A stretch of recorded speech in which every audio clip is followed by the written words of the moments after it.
대구 시내버스 노조가 파업을 가결하고 25일 총파업을 예고하자 대구시는 무노동 무임금을 철저히 적용하는 등 강력 대응하기로 했습니다.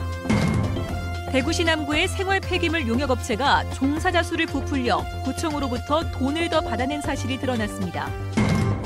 중고차값만큼 보험료를 낸 차가 무사고차로 둔갑된 사실 어제 전해드렸는데 이 차는 눈길에 전복돼 폐차 수준에 이른 것으로 드러났습니다.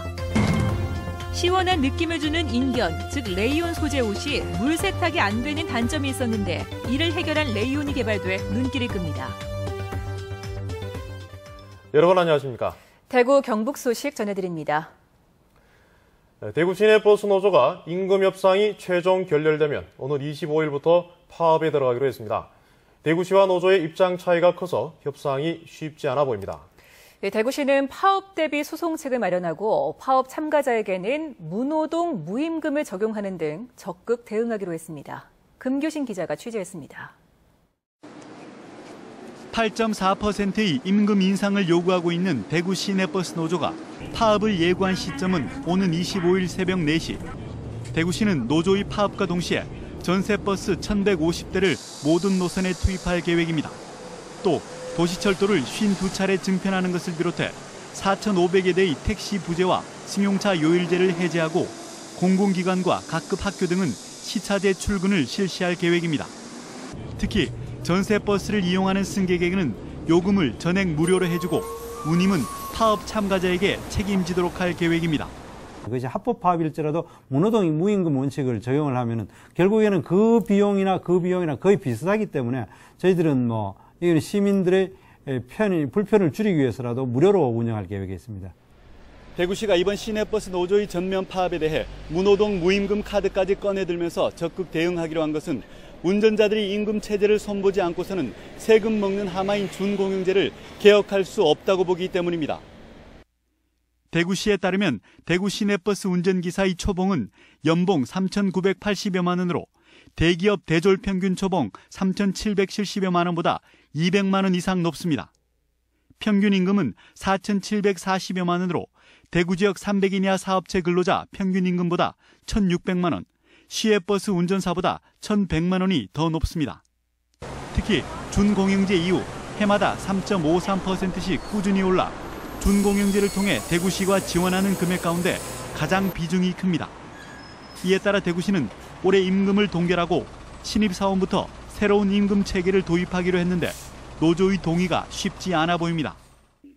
우리가 그 근로시간을 초과해가 휴일날도 일하고 해가지고 못 먹고 살아가지고 그걸 임금을 보상받으려고 노는 날다가 일하는 걸 갖다가 이걸 몽땅 때리려가지고 비교해버리면 비교 자체가 안 맞는 거 아닙니까? 대구시와 노조의 힘겨루기 양상으로 번져가는 이번 임금 협상이 오는 24일 마지막 만남 때까지 타결될 수 있을지 관심이 쏠리고 있습니다. MBC 뉴스 금교신입니다. 어제는 대구도시철도공사의 용역 문제를 보도해드렸는데요. 오늘은 한 구청의 청소 용역 문제를 짚어보겠습니다. 대구 남구의 생활 폐기물 용역업체가 10명이 근무한다며 구청에서 돈을 받고 있는데 실제로는 8명만 근무한다는 의혹을 받고 있습니다. 윤영용 기자가 취재했습니다. 차고지 없이 사무실 하나만 있는 남구의 한 생활 폐기물 용역업체. 청소노동자 10명 이상이 근무한다고 신고하고 구청에서 돈을 받았지만 실제 근무 인원은 8명에 불과합니다. 또 계약서보다 월급을 1인당 100만 원 정도 적게 주는 것은 물론 구청에서 받은 밥값이나 옷값도 주지 않고 있습니다. 개인적으로 사죠. 안전조끼 같은 거, 안전화, 옷 같은 경우에는 일반 우리들이 움직이기 편하게 그냥 10,000원짜리, 20,000원짜리 이런 거 사가지고 입어요. 계약에는 청소차 6.5대를 사용하는 걸로 나와 있지만 실제로는 5대만 운행되고 있습니다. 운행하고 있는 걸로 등록된 청소 차량 한 대는 이렇게 달서구의 한 공원 근처에 방치돼 있습니다. 구청에서 받은 기름값과 보험료, 감가상각비 등 최소 수천만 원을 회사 측이 가로채고 있다는 의혹이 나오는 대목입니다. 결국 시민단체와 노동조합은 오늘 대구시에 주민감사를 청구했습니다. 대구시가 나서가지고 남구청 문제뿐만이 아니고 이참에 민간에 위탁된 용역 사업들 전반에 대한 전면적인 실태 조사와 어떤 그 문책과 시정 조치가 필요합니다. 이런 상황이 10년 가까이 이어지고 있지만 남구에 등록된 두 곳의 생활 폐기물 업체가 남구를 독점 영업하는 구조라 남구청도 마땅한 대안을 찾지 못하고 있습니다. 그러니까 사실상은 딱 그 업체밖에 없는 거네요. 그 1구역에는. 그렇습니다. 그러면 지빙을 하다든가 이래 돼야 되나? 전국 빼고는 다 그렇다고 나갑니다. 전국 빼고. 경제성과 효율성을 앞세워 확산됐던 간접 고용과 용역 계약. 더 큰 낭비와 비효율성이 곳곳에서 나타나고 있는 만큼 원점에서 재검토해야 한다는 주장도 나오고 있습니다. MBC 뉴스 윤영균입니다. 전국시도의회 의장협의회가 지방자치를 위한 지방자치법 개정 입법 제안을 발간했습니다.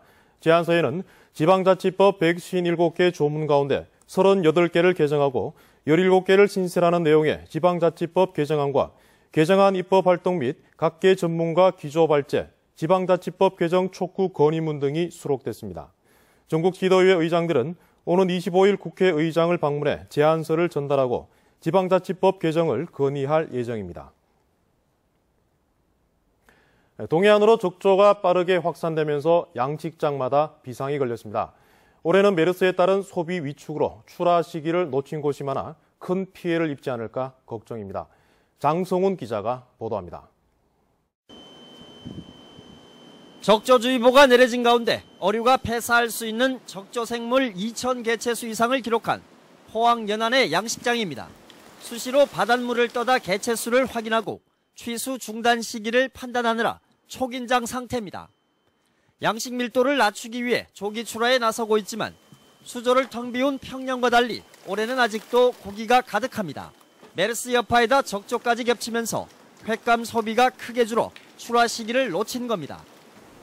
현재 이 양식장에서 출하 시기를 놓친 고기는 무려 10톤가량, 연간 생산량의 20%가 넘습니다. 죽도시장에 가는 물건인데 요즘 메르스 여파도 있고 경기가 전체적으로 침체돼서 굉장히 경기가 안 좋습니다. 이렇다 보니 강도다리와 넙치의 가격은 킬로그램당 13,000~14,000원 선으로 올 초에 비해 30%가량 떨어졌지만 소비와 출하량은 늘지 않고 있습니다. 이렇게 고기가 가득한 상황에서 적조가 코앞까지 밀려오자 어민들은 걱정이 태산입니다. 적조도 지금 곧 많이 밀려와가 있습니다. 지금 언제 닥칠지도 모르고 어쨌든 많이 어렵습니다. 이렇다 보니 해마다 적조 피해가 발생해야 시행하는 치어보상 방류 사업을 올해는 미리 시행해 주기를 바라고 있습니다. 조기에 좀 하게 되면은 실상적으로 다른 고기를 밀도도 낮춰줄 수도 있고 또 폐선하고 난 후에 무슨 보상이나 어쩌나 그거는 큰 내용이 없다고 보고. 출하 못한 고기가 한가득인 양식장 어민들에게 올해 적조는 어느 해보다 큰 공포로 다가오고 있습니다. MBC 뉴스 장성훈입니다.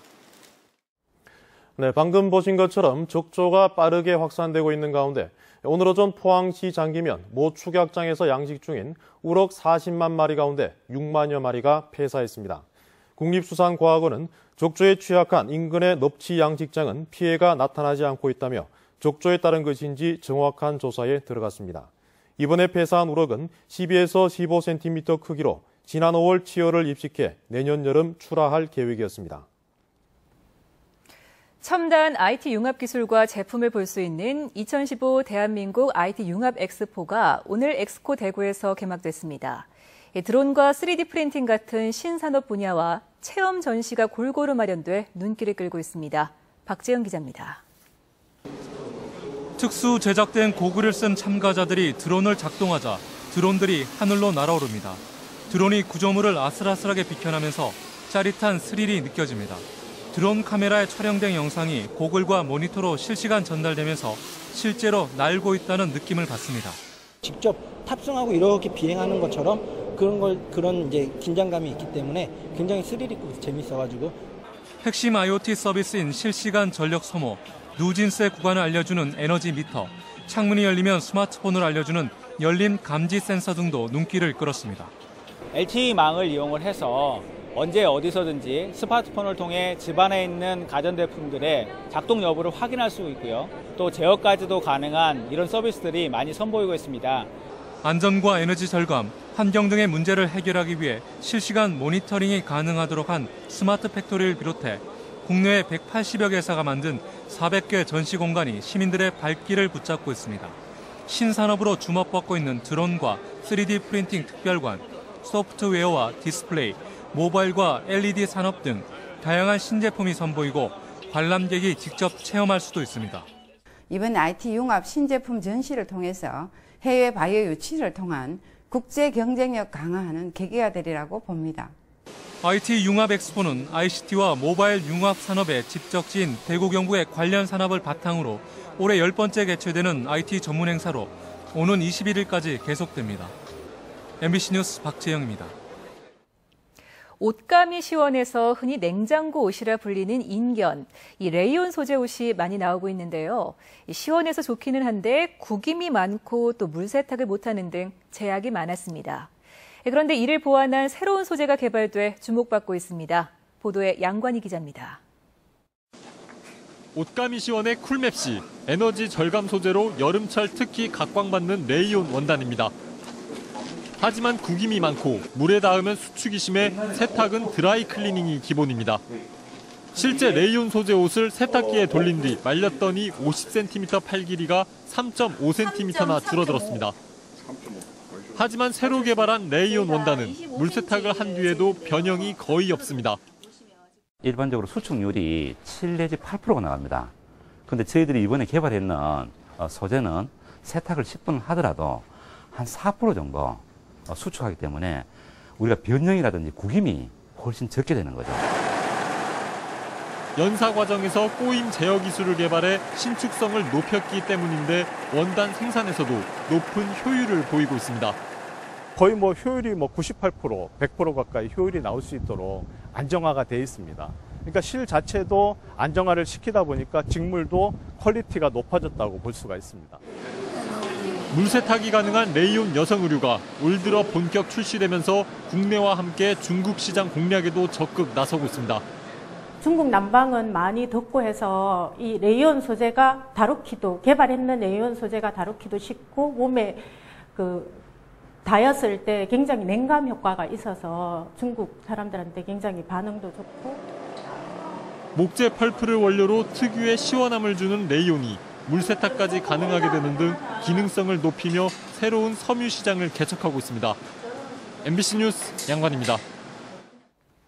한국교육과정평가원의 2015학년도 대학 수학능력시험 성적 분석 결과 대구 학생들의 표준 점수는 영어는 제주에 이어 2위, 수학은 전국 3위권으로 나타났고 전 과목의 표준 점수가 평균보다 높았습니다. 구군별로는 수성구가 전국 상위 4개 시군구에 들었고 남구와 달서구, 중구도 과목별로 전국 상위 30개 지자체에 포함되며 상위권에 올랐습니다. 네, 어제 이 시간 수리비 명목으로 엄청난 보험료를 낸 차가 무사고차로 동갑돼 유통됐다는 소식 전해드렸는데요. 중고차 상사에서는 경미한 긁힘 정도일 뿐 사고는 아니라고 주장했습니다. 그런데 취재 결과 눈길에 전복돼 폐차 수준까지 갔던 것으로 밝혀졌습니다. 권윤수 기자가 취재했습니다. 전손 처리, 즉 차값의 70% 이상 수리비가 발생한 외제차를 무사고차라며 8,300만 원을 받고 판매한 대구의 한 중고차 상사. 끝까지 무사고차라고 주장했습니다. 어디 저희들도 서울에서도 받고 여기서도 받았는데 사고가 없어요. 없기 때문에 저희들도 정확하게 고지를 해드리고 판매를 한 거고요. 그러나 해당 수입차 공식 딜러 서울 본사에 확인한 결과 2012년 말 눈길에 미끄러져 전복돼 폐차 수준의 진단을 받은 차였습니다. 눈길이 미끄러졌답니다. 차가 미끄러져서 전복이 됐대요. 그래서 이제 전선 처리가 된 것 같습니다. 폐차 권고를 받은 뒤 보험사가 운전자에게 보험금을 지급하고 차를 가져갔고 수리 후 유통이 된 겁니다. 그런데 이 중고차 상사가 입점한 대형 전시 판매장에서는 지난해에도 비슷한 사례가 발생하는 등 문제가 끊이지 않고 있습니다. 지난해 6월 모 중고차 상사가 전복 사고로 전손 처리된 외제차를 무사고차라며 팔았다가 MBC가 취재에 나서자 소비자에게 환불해주기도 했습니다.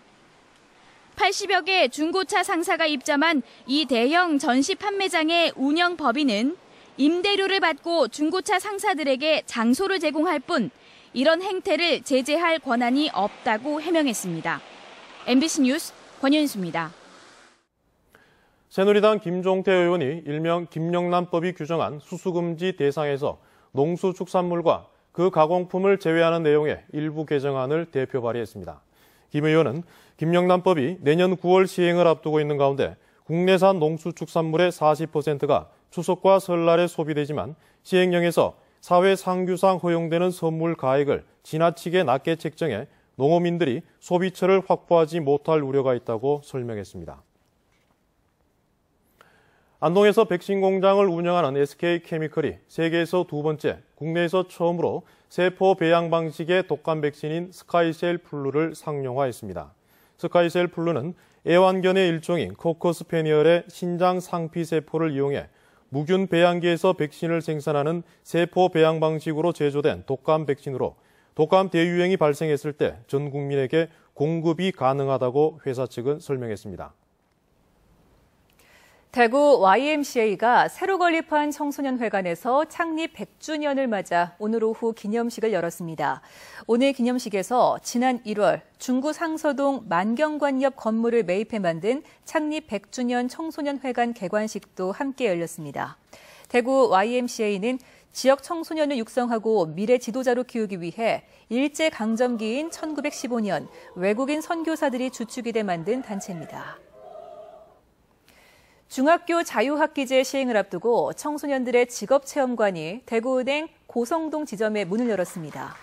대구은행은 북구 고성동 고성사랑점 3층에 꿈나무 진로직업체험관의 문을 열고 자유학기제를 시행하는 중학생을 비롯해 청소년들이 다양한 직업을 체험할 수 있도록 지원할 계획입니다. 오늘 문을 연 체험관은 은행 체험관은 물론 바리스타와 파티쉐 체험관과 강의실 등을 갖추고 있습니다. 대법원은 공직선거법 위반으로 기소된 이진훈 대구 수성구청장에게 벌금 90만 원을 내린 원심을 확정했습니다. 이에 따라 이 구청장은 구청장직을 유지할 수 있게 됐습니다. 이 구청장은 지난 2013년 자신의 업적을 홍보하는 내용의 편지 500통을 선거 구민에게 보내고 자신의 강의 동영상이 링크된 문자를 910명에게 발송해 선거법을 위반한 혐의로 기소됐습니다. 대구시는 지난해 발생한 39건의 쯔쯔 가무시증 가운데 30건이 10월에 집중된 만큼 진드기가 옮기는 질병들이 11월 말까지 유행하고 가을에 발병 위험이 더 커진다며 야외 활동에 주의를 당부했습니다. 대구시는 이에 따라 야외 활동에서 진드기에 물리지 않도록 긴 옷을 입고 일상복과 작업복을 구별하는 등 예방 수칙을 준수해 줄 것을 당부했습니다. 한국은행 대구 경북본부에 따르면 지난 6월 지역 예금은행의 주택 관련 가계대출 규모는 5월보다 약 1,700억 원 늘었습니다. 이는 지난 5월 4,300억 원이 늘어난 것에 비해 증가폭이 많이 줄었고 2달 연속 증가폭이 줄어든 것입니다. 한편 지역 금융기관 전체 여신은 5월보다 1조 4천억 원이 증가했고 수신도 1조 5천억 원이 늘었습니다. 새정치민주연합 경북도당은 오늘 논평을 통해 영덕군민의 61.7%가 반대하는 영덕 핵발전소의 주민투표를 수용하라고 정부와 영덕군에 촉구했습니다. 대구 영북 소식이었습니다.